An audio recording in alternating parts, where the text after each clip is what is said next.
For our third and final installment of our myth-busting mini-series, we decided to continue our trend of focusing on ADHD. I'd like to start off by stating our main focus of this segment, that ADHD is not a learning disability. Having ADHD doesn't mean you can't learn. If that's the case, then why is it so often called a learning disability? That's what we want to talk about here today. Why would it be classified as a disability if it isn't one? What does this all mean? We posted a poll inviting people to respond to the myth that ADHD is a learning disability. Only 13 out of 55 individuals who responded voted correctly that ADHD is not a learning disability. We did, however, notice a pattern that many of those who voted agreeing with the myth said that they have ADHD and/or expressed symptoms. One person who voted for the truth that ADHD is not a learning disability focused on some of the positive outcomes of having ADHD, stating that ADHD may give the person a different perspective on life and encourage them to approach tasks and situations with a thoughtful eye. They also tend to be hyper-focused, so they can focus intently on completing a task with no thought about what's around them. We can use this data to support our case and engage others by showing them the drastic difference of perspectives and highlighting the cognitive benefits of ADHD. The Center for Disease Control defines having a learning disability as difficulty in one or more areas of learning, even when overall intelligence or motivation is not affected. This pertains to reading, writing, and a number of other learning skills. One of the most commonly known learning disabilities is dyslexia, and in other words, struggling to read. One of the key facets of ADHD is its inclination to make focusing difficult at times. This is true of people with ADHD diagnoses with and without the hyperactivity specification. If you recall in our first podcast, focusing can be difficult, but it isn't impossible. Rather, it's situationally dependent. So this means that children with ADHD can pay attention and learn, but they can't always do so on demand if the environment isn't supportive. That's why it's a myth to call ADHD a disability. There's not much truth to this. It's not a disorder or deficit of the person, but actually more of the unnatural society configuration, and this has a variety of possible meanings. A familiar example of unnatural society is how far the development of technology has gone, more so in a negative way, I guess, which we previously discussed in the other myths. However, after looking more closely at what a learning disability consists of, I found some theoretical connections. ADHD does align with a pattern of behavior that's different. What this difference means and doesn't mean for individuals is what we are addressing. A learning disability, as defined by the National Institute of Neurological Disorders and Stroke, is a disorder that affects the ability to understand or use spoken or written language, do mathematical calculations, coordinate movements, or direct attention.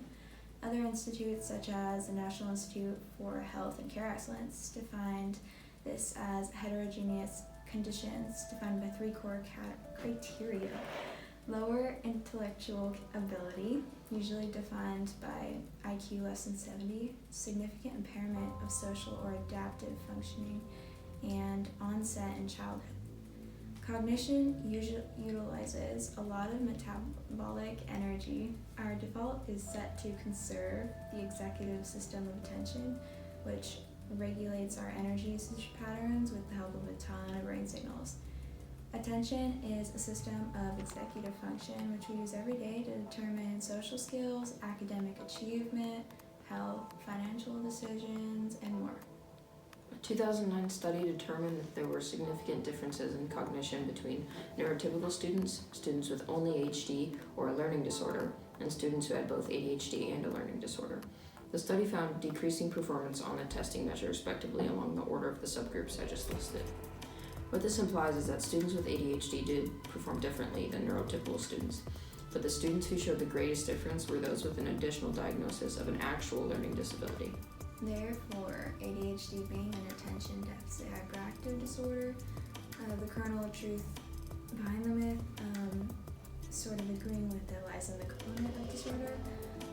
According to the National Institute of Mental Health, ADHD is considered a disorder that includes difficulty staying focused and paying attention, difficulty controlling behavior, and hyperactivity. Despite this definition, it's important to filter this information with an open mind by questioning the truths. And that said, ADHD is not actively a disorder, though it does pose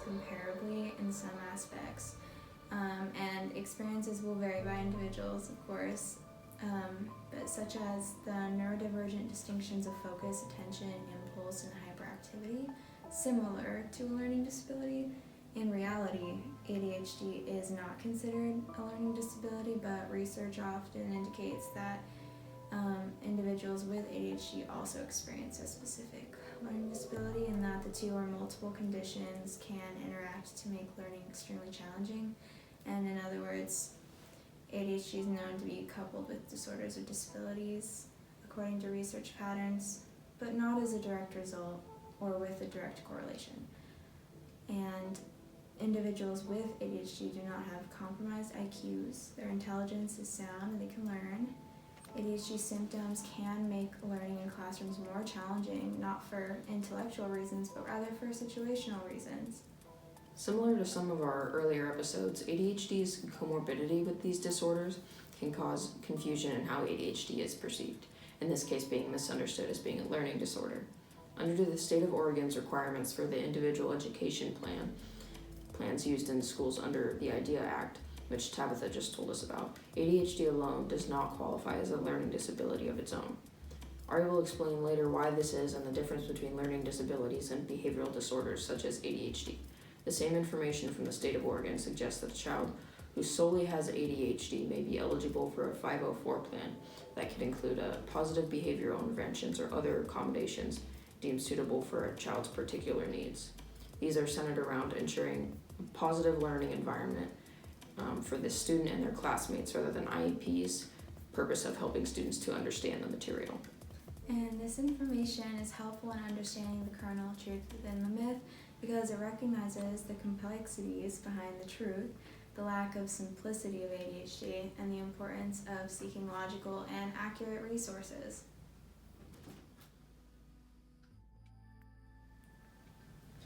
ADHD is not a learning disability simply because it affects other facets of life outside of learning. In order for a learning disability to be considered as such, it must explicitly affect an individual's ability to acquire knowledge and skills, and ADHD is simply not that. While an individual with ADHD may struggle to pay attention if they have been diagnosed with the inattentive and or hyperactive type of ADHD, they're not having difficulty with understanding or retaining the information. According to the Learning Disabilities Association of America, individuals with ADHD can also qualify for accommodations under the ADA in Section 504 if their ADHD impacts a major life function such as learning. But remember, while ADHD may impact learning, it impacts many other parts of life as well. In a summary, ADHD is not a learning disability, however, it does make learning difficult. Throughout this mini-series, we have learned how to dispel multiple myths. In episode 1, we learned that through actively having discussions and only discussing the accurate information, it will dispel the falsity and myths surrounding ADHD. In episode 2, we talked about how repetition and questioning what we are told by researching and fact-checking can lead to canceling out the correct information that started the myth. Why is this harmful, and how can it harm individuals with ADHD? The myth of ADHD being a learning disability is harmful because it places negative or unfair beliefs on these individuals. Some of these beliefs or stigmas may be about how the child's parents failed them, about how the child is lazy, or about how the child has a low IQ. These are all demoralizing comments that can cause an individual to feel like a failure in life despite the fact that they have nothing wrong with them. ADHD individuals are diverse and should be treated well, especially considering the challenges that they face and the stigma that they may have to beat. Something that becomes essential in dispelling myths is to be sure that you're checking yourself for biases and prejudice. According to the Association for Psychological Science article called Misinformation, Psychological Science Shows Why It Sticks and How to Fix It, they discuss where to start in terms of disproving myths. They state that misinformation is especially sticky when it conforms to our pre-existing political, religious, or social point of view. Because of this, ideology and personal worldviews can be especially difficult obstacles to overcome. This means that our biases and prejudices play a role in whether or not we believe in myths and if we check for credibility. In order to fully even begin to dispel myths and find the truth, we first need to analyze ourselves and our beliefs. As a teacher, this is something that we are taught to do from early in our education.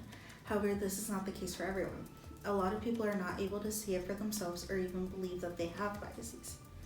Everyone has biases, but in order to fully rid the world of unreliable and incorrect information, We all must discover within ourselves why we think and believe what it is we do. Once we reach this understanding of ourselves, we can then begin to reach this thinking of analyzing the world around us. Myths are created in order to fit our views and beliefs in the world, so the best way to start countering and pursuing reliable information is to begin within ourselves. While we have only discussed 3 myths, there are plenty of other myths regarding ADHD out in the world. As a learner, you can use what you have learned so far in this series and apply it to dismantling other myths regarding ADHD. That's all we've got for you this episode and this mini-series. We hope you're safe in your knowledge that ADHD is not a learning disability. And as Brianna said, that you're able to use your newly found knowledge to combat mis and disinformation.